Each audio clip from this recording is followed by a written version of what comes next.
Apa kabar pemirsa? Bertemu lagi bersama saya Rene Reski dalam Warta Parlamentaria. Kami sudah menyiapkan beragam informasi seputar kinerja dan kegiatan anggota DPR RI. Inilah Warta Parlamentaria selengkapnya.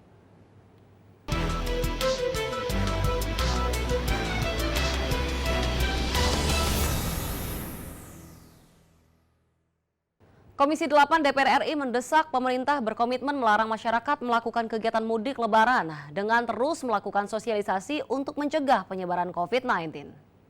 Ditemui usai rapat paripurna di Gedung Nusantara 2 Senayan, Jakarta baru-baru ini, anggota Komisi 8 DPR RI Maman Imanul Haq menyarankan agar Satgas COVID-19 tidak tebang pilih dalam melakukan penindakan pelanggaran protokol kesehatan, mengingat masih banyak kerumunan yang terjadi di sejumlah daerah. Di sisi lain, ia menagih komitmen pemerintah dalam upaya menekan angka penularan COVID-19 dengan melarang aktivitas mudik lebaran tahun ini. Dan supaya lebih cepat pandemi itu dari Indonesia menjauh, maka salah satunya disiplin soal kita tidak perlu mudik. Tapi apapun yang terjadi menurut saya kita patuhi pemerintah, tapi pemerintah pun harus punya konsekuensi. Dia harus betul-betul prokesnya jalan. Dia harus betul-betul melihat bahwa kerumunan itu dihindari. Maman Imanul Haq menambahkan pemerintah melalui Satgas COVID-19 harus selalu mengingatkan masyarakat terkait bahaya penularan virus COVID-19 dengan melakukan sosialisasi secara masif melalui media massa dan media sosial. Maman juga meminta pemerintah memperbanyak fasilitas sanitasi dan penanganan COVID-19 di tempat-tempat umum.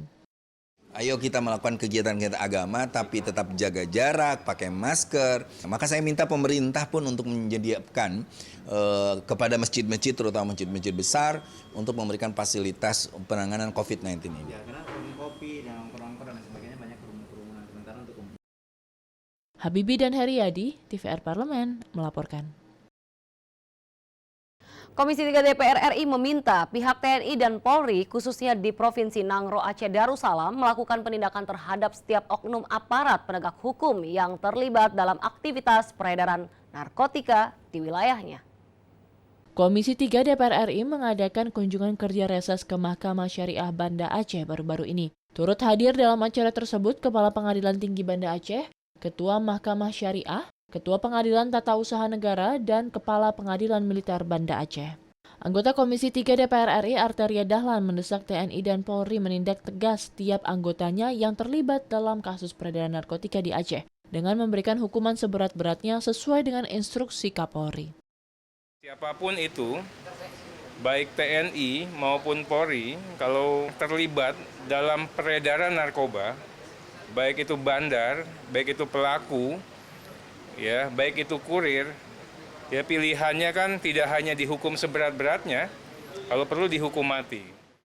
Sementara itu, anggota Komisi 3 DPR RI Habib Abu Bakar Al-Habsyi meminta pemerintah daerah Provinsi Nangro Aceh Darussalam terus meningkatkan kualitas SDM Mahkamah Syariah untuk mengoptimalkan penegakan aturan-aturan syariat Islam dan penindakan terhadap pelanggaran aturan syariah di wilayahnya.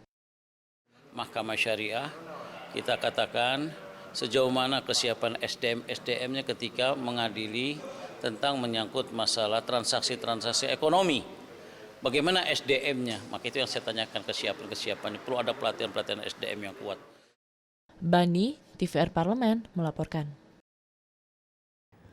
Komisi 6 DPR RI memastikan seluruh sistem komunikasi, ketersediaan listrik, serta infrastruktur pendukung calon ibu kota negara baru di Kalimantan Timur harus terintegrasi dengan baik sehingga mampu menghasilkan ibu kota dengan teknologi canggih, modern, dan hijau. Ditemui di kota Balikpapan, Kalimantan Timur beberapa waktu lalu, Wakil Ketua Komisi 6 DPR RI Gede Sumarjaya Linggih mengatakan PT Perusahaan Listrik Negara bersama Pertamina harus melakukan terobosan program pasokan listrik dan minyak untuk menyongsong ibu kota negara baru. Ketersediaan energi yang ramah lingkungan juga harus menjadi prioritas. Gede menilai pemindahan ibu kota dari Jakarta ke Kalimantan Timur akan mendorong pemerataan serta pertumbuhan ekonomi di daerah Indonesia Timur. Kami ingin memastikan bahwa ke depan semua terintegrasi dengan baik, kemudian juga kesiapan daripada energinya, terutama apakah siap nanti Pertamina, apakah itu gas, apakah itu nanti minyak bumi. Gede Sumarjaya menambahkan selain memperhatikan pembangunan kawasan dengan sistem integrasi yang baik, tersediaan air bersih juga harus menjadi perhatian pemerintah. Oleh karena itu, program pemindahan ibu kota sudah sangat tepat dilakukan. Ini sangat menarik melihat Jakarta, kondisinya juga sudah beban daya tampung Jakarta juga sudah agak berat. Kita tahu bahwa sekarang ini banjir, tanah turun, potensi air juga berkurang terus di Jakarta. Maka mau tidak mau suka kita harus mempunyai ibu kota baru. Dari Kalimantan Timur, Hilman Hidayat, TVR Parlemen melaporkan. Jangan kemana-mana pemirsa, karena kami masih memiliki banyak informasi lain dalam Warta Parlamentaria. Di antaranya datang dari Ketua BURT meresmikan reposisi kantor BNI Cabang Senayan. Setelah jeda berikut ini.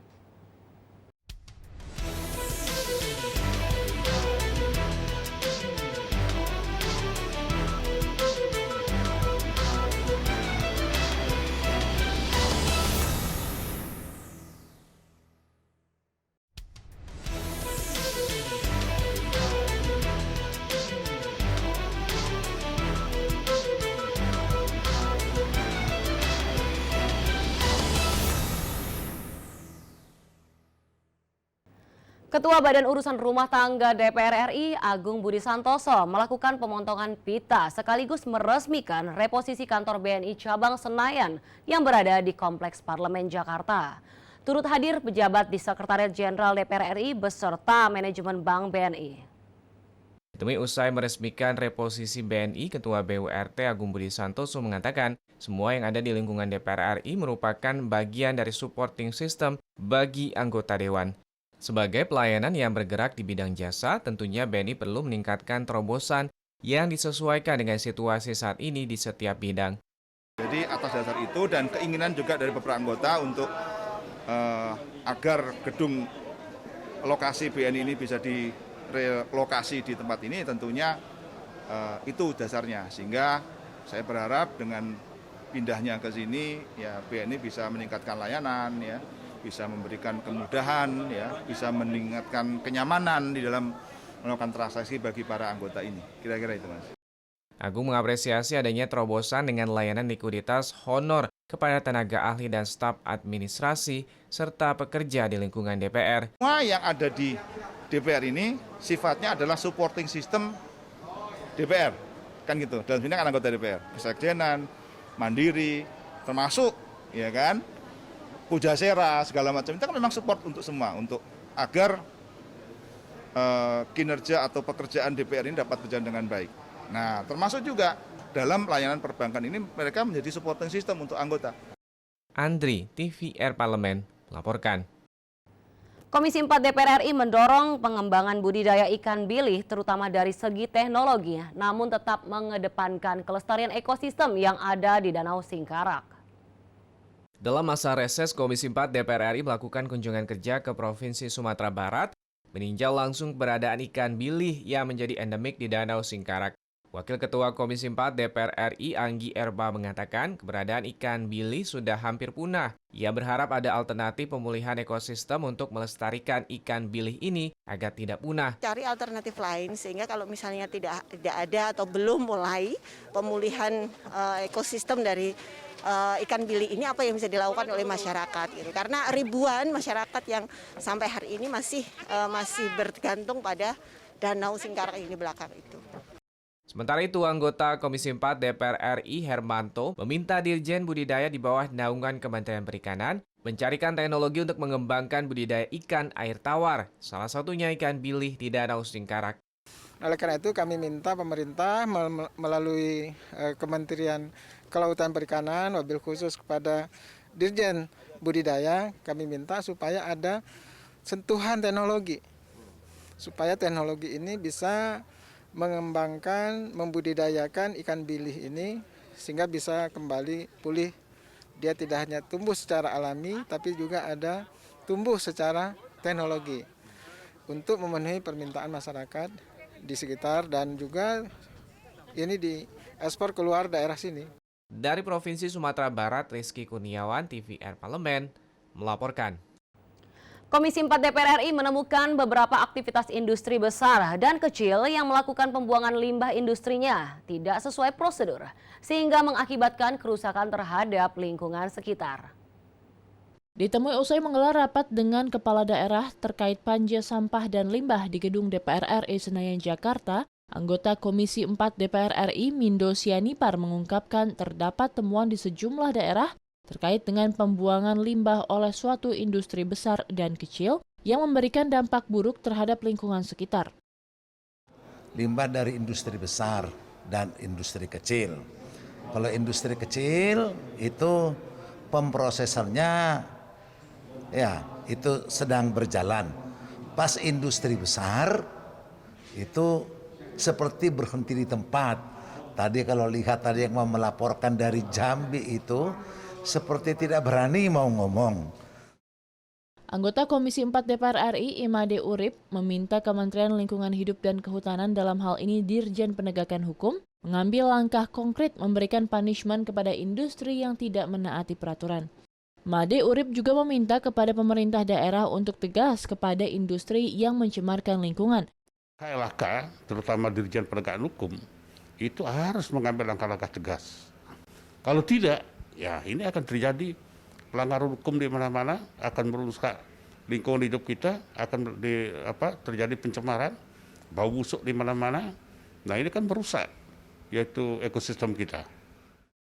Bondan dan Kristio, TVR Parlemen, melaporkan. Pemirsa, kami masih memiliki banyak informasi lain dalam Warta Parlamentaria. Tetaplah bersama kami.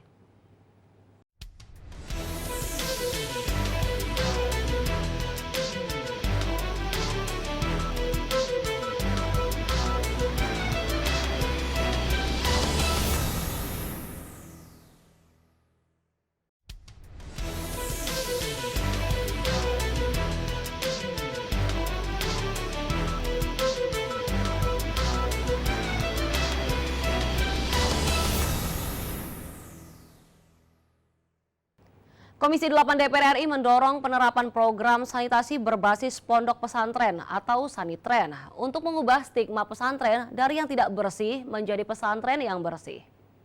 Ditemui saat kunjungan kerja spesifik ke Kabupaten Tangerang, Provinsi Banten, Ketua Komisi 8 DPR RI Yandri Susanto mengapresiasi program sanitren yang dilakukan pemerintah daerah Kabupaten Tangerang. Yandri berharap program tersebut dapat terus dijalankan dan menjadi contoh bagi pemerintah daerah lainnya. Untuk itu, Yandri berharap pemberdayaan pesantren dari segi sanitasi maupun sarana dan prasarana lainnya dapat ditingkatkan.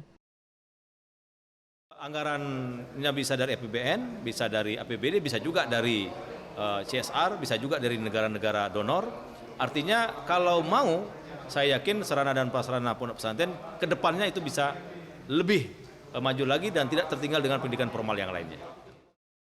Anggota Komisi 8 DPR RI Anissa Syakur berharap dengan adanya undang-undang tentang pesantren, pemerintah dapat memberikan konseling agar pesantren memiliki sanitasi yang layak. Anissa menambahkan pesantren bukan hanya mencetak generasi yang cerdas dan bertakwa, tetapi juga memiliki sanitasi yang bersih, sehingga para santri sehat secara jasmani dan rohani.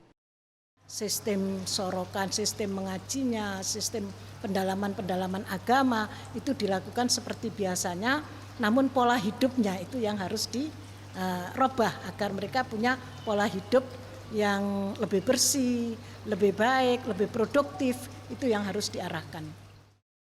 Dari Kabupaten Tangerang, Banten, Rangga Wijaya, TVR Parlemen melaporkan. Wakil Ketua Komisi 9 DPR RI Charles Honoris mengatakan keberadaan rumah sakit daerah bertaraf internasional di Labuan Bajo dibutuhkan untuk mendukung pengembangan destinasi wisata super prioritas.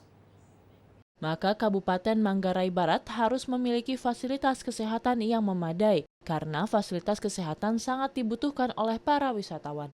Oleh karena itu, Komisi 9 mendukung penuh permintaan Bupati Manggarai Barat terkait dengan peningkatan fasilitas kesehatan di wilayah Labuan Bajo. Saat ini Labuan Bajo hanya memiliki satu fasilitas kesehatan milik swasta. Untuk menjadi destinasi pariwisata yang bertaraf internasional, tentunya Labuan Bajo atau Manggarai Barat harus memiliki fasilitas kesehatan yang juga memadai. Saat ini, seperti yang kita ketahui, selain mungkin hanya satu fasilitas kesehatan yang dibilang cukup memadai ya, dan itu pun milik swasta. Ketua Komisi 9 DPR RI, Feli Estelita, mengatakan fasilitas kesehatan yang memadai akan menjadi pertimbangan para wisatawan mancanegara saat berkunjung ke destinasi wisata. Hal itu menurutnya sangat penting untuk diperhatikan, pasalnya keindahan alam Labuan Bajo sudah menjadi perhatian wisatawan lokal dan mancanegara. Namun hal itu harus didukung dengan fasilitas kesehatan. Alam, dukungan alam dan lain sebagainya sudah sangat membantu, sangat mendukung, sangat menarik perhatian dari pihak luar maupun dalam negeri untuk datang di tempat ini. Tapi kalau fasilitas rumah sakit aja belum ada, ini seperti apa? Dari Nusa Tenggara Timur, Fitian Aunila, TVR Parlemen, melaporkan. Demikianlah beragam informasi seputar aktivitas DPR RI yang sudah kami susun dalam Warta Parlamentaria. Saya Rini Reski beserta kerabat kerja yang bertugas undur diri. Terima kasih atas perhatian Anda. Sampai jumpa.